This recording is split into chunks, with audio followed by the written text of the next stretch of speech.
El Independiente Podcast. Chris Bonington y su equipo de montañistas británicos luchaban contra las inclemencias climáticas del monte Everest. Era su quinto intento de subir por la cara suroeste de la montaña, y el viento helado arreciaba mientras la presión atmosférica y la falta de aire dificultaban cada vez más el ascenso. De forma inesperada, el sistema de oxígeno de Bonington falló. Intentó permanecer sereno para tomar la mejor decisión porque, según su experiencia, esto podría ser la diferencia entre la vida y la muerte. Entonces sacó su navaja de bolsillo y con la pericia de un cirujano manipuló el equipo para seguir su camino hasta la cima del mundo. El 24 de septiembre de 1974, la expedición hábilmente liderada por Bonington logró, por primera vez, culminar el ascenso en aquel lado de la montaña, lo que se convertiría en uno de los muchos testimonios de la fiabilidad de la Swiss Army Knife, un objeto que nacería de necesidades militares y se convertiría en símbolo de la inventiva y la precisión suiza. Soy Iván Mantilla. Y con esta introducción les doy la bienvenida a un nuevo episodio de Objetos Vivos, su historia y otros datos que nadie pidió.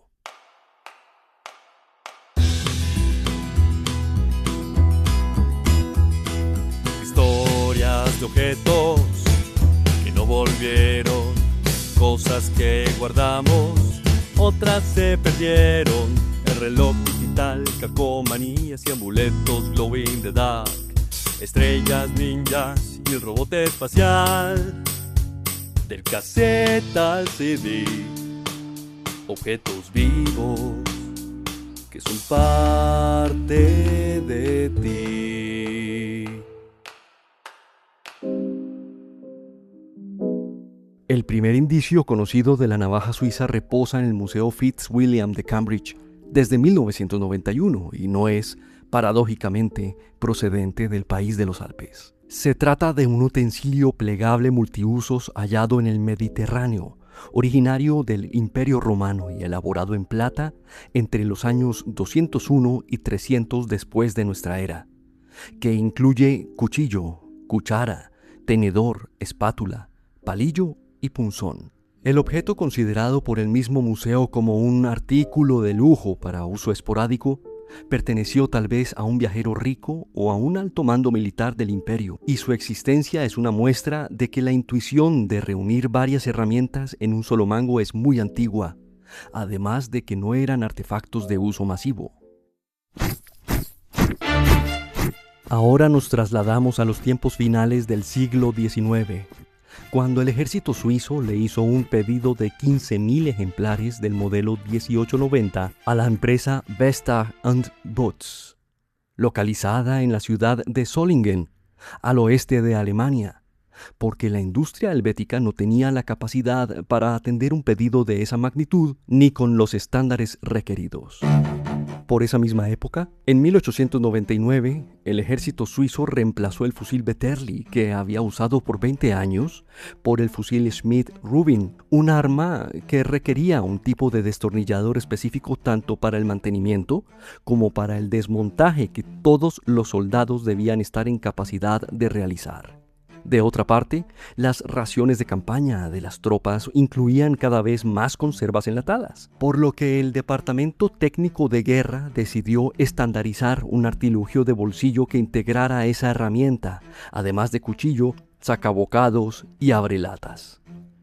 Esto dio pie al encargo que cambió la historia de la cuchillería mundial. Ahora nos vamos para el corazón de los Alpes suizos, Auschwitz, la ciudad de origen de Karl Elsener, quien en 1884 fundó su taller de cuchillería y equipamiento quirúrgico. Para este empresario, la importación de navajas desde Alemania era algo así como una especie de afrenta nacional, por lo que en 1891 promovió la creación de la Asociación Suiza de Cuchilleros, que agrupaba a unos 25 artesanos con un objetivo concreto: crear cuchillos suizos para el ejército suizo. El mismo año, esta asociación entregó a las fuerzas militares el primer lote de la que denominaron Soldatenmesser, es decir, navaja del soldado, fabricada íntegramente en su país, que tenía mango de madera y reunía una hoja, un destornillador compatible con el nuevo fusil, un sacabocados y un abrelatas para las raciones de campaña. En 1893, apenas 2 años después del primer contrato de Elsenach con el ejército, la empresa Pulbuscha se estableció en Courtitel, en el valle de Delémont, y obtuvo también un contrato militar para fabricar navajas similares. Theodor Wenger, un ministro que había residido en Estados Unidos, fue contratado por los nuevos propietarios de la compañía poco después de su fundación y acabó dándole su nombre a la firma. Sin embargo, Elsenach no estaba satisfecho y siguió experimentando por 6 años, hasta que el 12 de junio de 1897 registró la patente de su Schweizer Offiziersmesser, que al español traduce navaja de oficial suizo. El producto contaba con una invención del propio Elsenach, un muelle especial que permitía montar herramientas en ambos lados del mango con un único resorte, en lugar de uno por cada lado. Con esta solución, la navaja pasó de 4 herramientas a 6, incluidos una segunda hoja más pequeña y un sacacorchos, que contrario a la creencia popular no era solo para vino, sino también para los tapones de corcho con que se cerraban los frascos de medicamentos, perfumes y artículos de higiene personal de la época. Y aunque el ejército suizo no adoptó esta navaja como equipo reglamentario por ser demasiado refinada para el combate, sí se convirtió en un éxito comercial entre oficiales, médicos y exploradores civiles.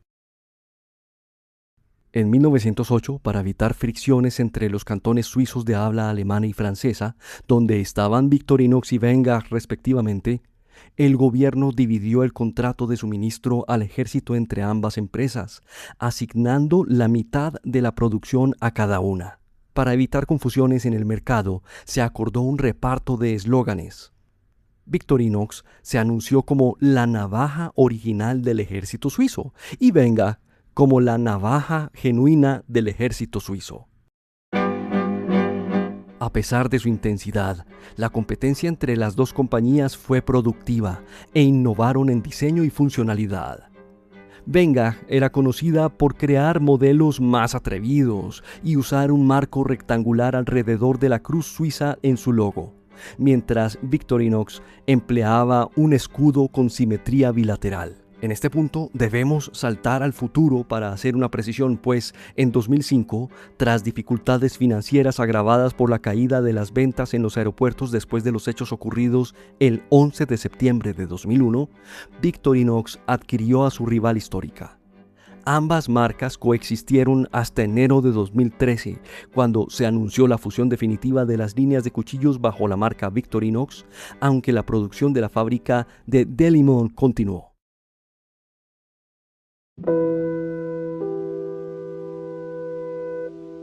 Nos devolvemos 104 años, a 1909, cuando falleció la madre de Elsenach. Esto lo marcó de manera tan profunda que decidió rebautizar su empresa en su honor llamándola Victoria. En 1921, 12 años después, le añadió la palabra inox, que hace alusión al acero inoxidable que comenzó a usarse para la fabricación de sus productos, dando inicio a la marca Victorinox.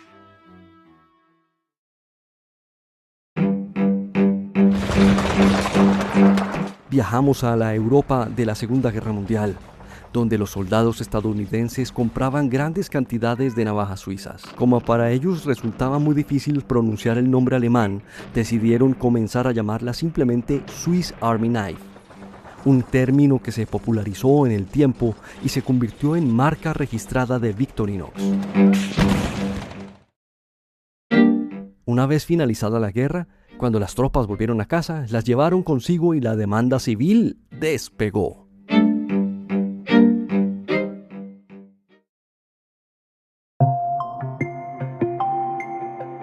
Sin duda, su versatilidad la volvió indispensable para todo tipo de persona, sin importar su ocupación, y eso quedó demostrado en 1978, cuando un subcontratista de la NASA adquirió 50 unidades del modelo Master Craftsman de Victorinox para dotar a los astronautas del programa del transbordador espacial. Una carta del responsable de comunicaciones de la NASA a Victorinox confirmó la compra, con la aclaración expresa de que la adquisición no debía interpretarse como una recomendación o un respaldo de la agencia frente al producto. Y es que el programa Skylab, realizado entre 1973 y 1974, había demostrado que los seres humanos eran capaces de vivir en el espacio durante semanas, un hecho que, sin intención alguna, reveló un problema práctico. Al abrir una caja de herramientas en gravedad cero, todo su contenido salía flotando y precisamente una navaja multiusos era la solución perfecta para esta situación. Luego, desde mediados de los 80s, la empresa comenzó la comercialización de una versión del modelo denominada Astronaut, con una incrustación metálica con la imagen del transbordador espacial. Imaginen 10 años después, en 1995, al astronauta Chris Hadfield, justo después de que el transbordador Atlantis atracó en la estación espacial rusa Mir, forzando la escotilla con una navaja suiza porque, según su testimonio, los ingenieros rusos la habían sellado con fuerza excesiva. En su libro Guía de un astronauta para vivir en la Tierra, Hadfield escribió que habían hecho lo verdaderamente espacial, forzando la entrada de la estación con una navaja suiza y tal vez su frase más célebre hace honor a las potencialidades de la Swiss Army Knife: nunca salgas del planeta sin una. Victorinox también ha superado las barreras entre el diseño, el arte y la cultura pop. En 1977, su modelo Champion fue incluido en la colección permanente del Museo de Arte Moderno de Nueva York. También el modelo Thinker es exhibido tanto en la Neue Sammlung del importantísimo Museo de Diseño de Múnich desde 1983, como en el Museo del Diseño de Londres desde 2016. Además, en 1966, el artista y diseñador italiano Bruno Munari calificó la navaja suiza como un objeto perfecto por sus múltiples funciones dentro de un volumen mínimo en su libro Design as Art. ¿Cómo olvidar a Richard Dean Anderson en su interpretación de MacGyver, la serie de los 80s y 90s en la que resolvía problemas con una Swiss Army Knife? Este personaje televisivo la convirtió en un objeto de culto. En 2006, Vanguard creó el modelo 16999, que incluyó 87 herramientas y pesa cerca de 1.4 kilogramos estando completamente abierta. Victorinox no tardó en responder con la Swiss Champ XAVT, que cuenta con 80 herramientas, 118 funciones y un peso de 350 gramos.